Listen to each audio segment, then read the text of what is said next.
Bismillahirrahmanirrahim. Elhamdülillahi Rabbil alemin. Ve salatu ve selamu ala nebiyyina Muhammedin ve ala alihi ve sahabetihi ecma'in. Rabbi şrahli sadri ve yessir li emri ve ahlul uqdeten min lisani yefqahu qawli ve ba'du.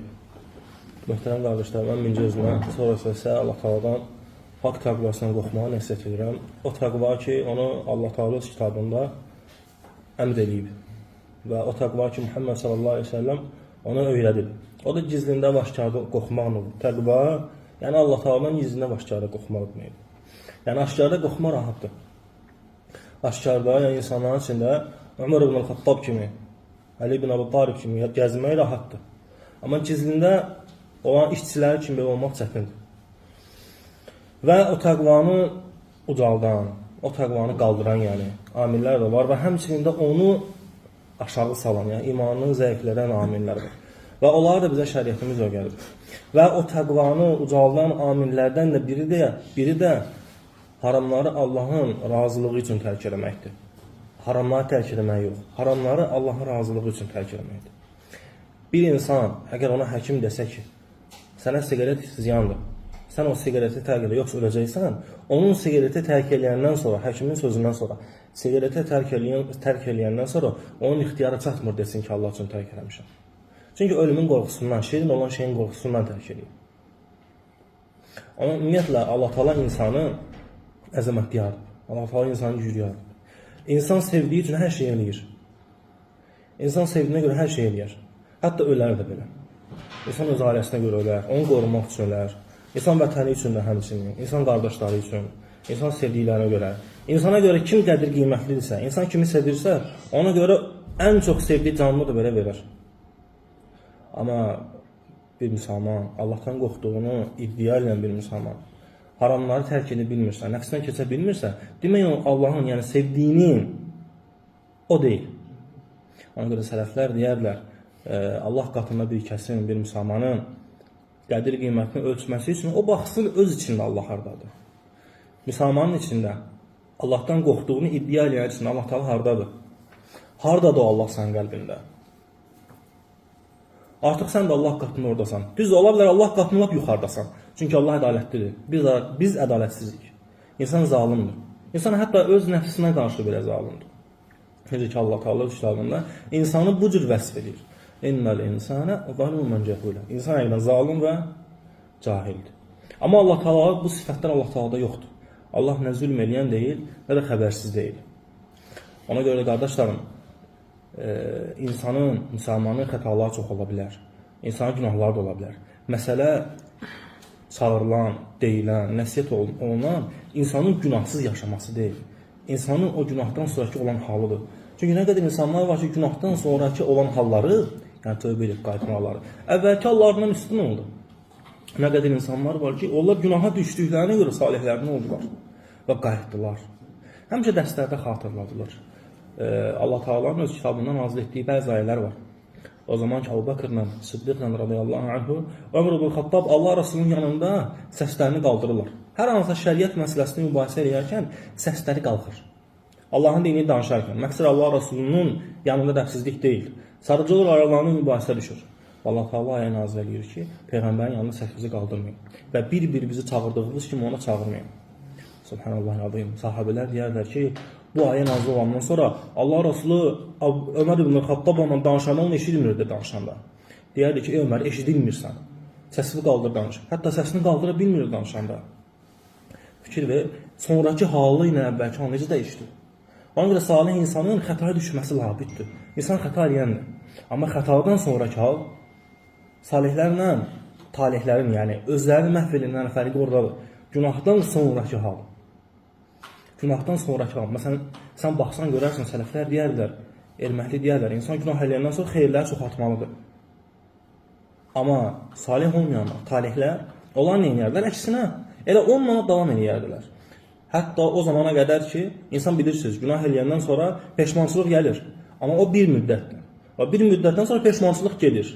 Artıq növbəti günaha olan hirs, yəni həvəs oyanmağa başlayır. Amma salihlərdə belə deyil. İnsan xəta eləyəndən sonra artıq xeyirlərini çoxaltmağa başlayır. və hətta o qədər xeyirlərini çoxaldır ki, hətta şeytan ona vəsvəsə verməkdə başqa yollar axtarır. Çünki o bilir, şeytan alimdir. Şeytan Allahdan olmaz. Mümkün deyil. Çünki o, Adəm əleyhissalamdan bu tərəfə bütün peyğəmbərləri görür, peyğəmbərlərin ümidlərini görür. İnsanların harada zəif olduğunu, harada güclü olduqlarını yaxşı bilir. Ona görə o, haradan vəsvəsə vermək lazım olduğunu bilir. Artıq başlayacaq başqa vəsvəsə yerlər axtarmağa. Subhanallah. Şeytan da hərdən məğlub olur. Kimin qarşısında? Salihin. Hansı salihin? Subhanallah. Xəta eləyən. Yəni, onu göstərir ki, insan xəta eləyə bilər. İnsan günah da eləyə bilər. İnsan günaha da düşə bilər. Amma məsələ insanın xəta eləyəndən sonra və günaha düşəndən sonraki halıdır. Amma bəli, elə xətalar var ki, müsəlman yaraşmaz. Elə xətalar var, müsəlman yaraşmaz. Peyğəmbər sallallahu aleyhi ve sellem vəsf eləyər bunları. Elə şeylər var, müsəlman xəta eləyər. Orada düşər və qaydar, tövbə eləyər yəni. Amma elə xətalar var ki, yox. Məsələn, yalan. Yalan onlardan deyil. Müsəlman mümin yalan danışmaz. Mümin yalan danışmaq yaraşmaz. Çünki yalancılıq nədir? Nifaqın əlamətlərindəndir. Necə ola bilər ki, qəlbdə iman da olsun, nifaq da olsun. Və nifaq da bir günahdır ki, imanın əksidir. Zahirən iman göstərir, amma daxildə isə o iman yoxdur. Və Mühazirənin əvvəlində deyildiyi kimi, Allah üçün günahları tərk eləməyə gəldikdə isə, Allah üçün tərk edilən günahların, tərk olunan günahların özünə görə savab var. Amma nəyəsə görə tərk olunan günahları savab yoxdur. Çünki nə qədər insanlar var ki, nə qədər günahları Allah üçün yox, elə nəfslərinə görə tərk ediblər. Sigaret çəkmir ki, ağzından iyi gəlməsin, qadınların xoşuna gəlsin. İçki içmir ki, bədən sağlam qalsın, çünki bir içki bədən öldürür. Nəşə çəkmir, narkotikdən istifadə eləmir ki, bədən ölməsin, günahlara həvəsli olsun və s. və s. və s. Bunlar heç bir əcr deyil. Amma Allahın ədalətindən ki, günah yazılmır. Amma Allahın ədalətindən ki, günah yazılmır. Subhanallah. Allah üçün günahı tərk etməyən adama günah yazılmırsa, Allah üçün günahları tərk edənə görə nələr yazılır? Ona görə Allah Teala'nın ədaləti böyüdür. Allahın rəhməti böyüdür. Allahın rəhmətinin zaten böyüklüyünəndir ki, Allah Teala kiçik şeylərlə bizi bağışlayır, böyük günahları. İstiğfar, estağfurullah sözü. Bir dənə sözdür. Amma ola bilər bütün ömürdəki günahları bağışlasın. Əgər qəlb ixlaslı olsa, Allaha qayıtmaq istəsə. Subhanallah. Bu qədər günahlar, bu qədər asiliklər, amma bir kəlmə söz. Çünki insan, insanın zahirinə baxar. Amma Allah Teala qəlblərə. Məsələn, biz hər hansısa bir anda İnsanların zahirinə baxırıq, nəsəbinə, əslinə, kimin haradan olmasına, ölçü meyarı olaraq. Ola bilər hərdən təbii olsun. Hansısa filan yerdəki insanlar, hansısa qövm, ola bilər ki, onlarda biraz yalan çoxdur. Filan yerdəki, filan kəndin cəmaatı biraz təkəbbürlüdür. İnsan budur. İnsan budur. İnsan yalnızca zahirə, meyarlara baxır. Amma Allah Teala bunlara baxmır. Çünki Allah Teala zaten qəlblər biləndir. Əgər Allah Subhanahu wa Taala buna baxsaydı, peyğəmbərlər səhranın içindən gəlməzdilər. Heç nə yox idi. Heç nəyin olmadığı yerdən peyğəmbərlər gəlməzdi. Lap mümbit olan yerlərdən, lap güclü qövmlərdən gələrdilər. Öz qız uşaqlarını bastıran bir qövmə peyğəmbərlər gəlməzdi. Lap üstün yerlərdən gələrdilər. Elə bir yer ki, orada toxum əkəndə bitmir. Ona görə çünki Allah Teala baxdığı yer qəlblərdir. Necə ki, Allah Teala kitabında buyurur ki, Allah həqiqətən sinələrdən nələrin gizlədildiyindən, yəni saxlanıldığından xəbərdardır. Ona görə müsəlmana, Allahdan qorxduğunu iddia edənə, vacib olan, lazım olan günahları Allaha görə tərk eləməsidir. Hətta o günahları təkrarlansa da belə. Baxmayaraq ki, Allah Teala bizə nəsuh olan tövbəni əmr edib öz kitabında. Ən fəzilətli tövbə, ən fəzilətli insanın günahdan çəkinməsi nəsuh olan tövbədir. Yəni ki, insanın tövbəsinə sadiq olması və günaha bir daha qayıtmaması. Və qayıtsa. Bəs qayıtsa.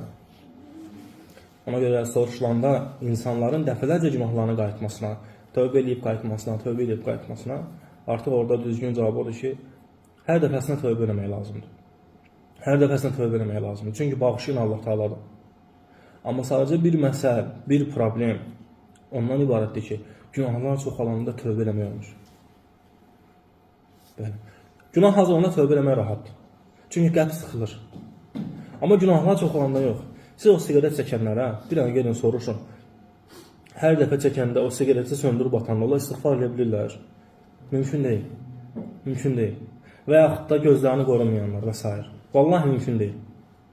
Çünki günah çoxalanda tövbə eləmək olmur. Qayıtmaq olmur. Əgər kim ki tövbə elə bilirsə, o demək ki, onun günahları, o şeydə onun günahları azdır. Əgər tövbə elə bilirsə. Amma əgər tövbə elə bilmirsə, demək çoxalır. Çoxalanda qayıtmaq çətinləşir. Ona görə də Allah Taala'nın rəhməti qullarının üzərində. Onlara halal və haramı göstərməkdir. Allah Taala sənə öyrədir. Allah Taala sənə eşitdirir. Nələrin halal olmasına və nələrin haram olmasına. Artıq gerisini Allah Taala səni sərbəst buraxıb. Zülm eləsən, öz nəfsinə zülm eləyəcəksən. Ucaltsan da sən öz nəfsinə ucaldacaqsan. Və sən özünü ucaltsan, Allah da səni ucaldacaq. Subhanallah, Muhammed sallallahu əleyhi və səlləm buyurur ki, qiyamət günü insanlar bağışlandıqdan, yəni ki, Allah cəhənnəmdən qurtulduqdan sonra Allah Taala onları əmr eləyəcək.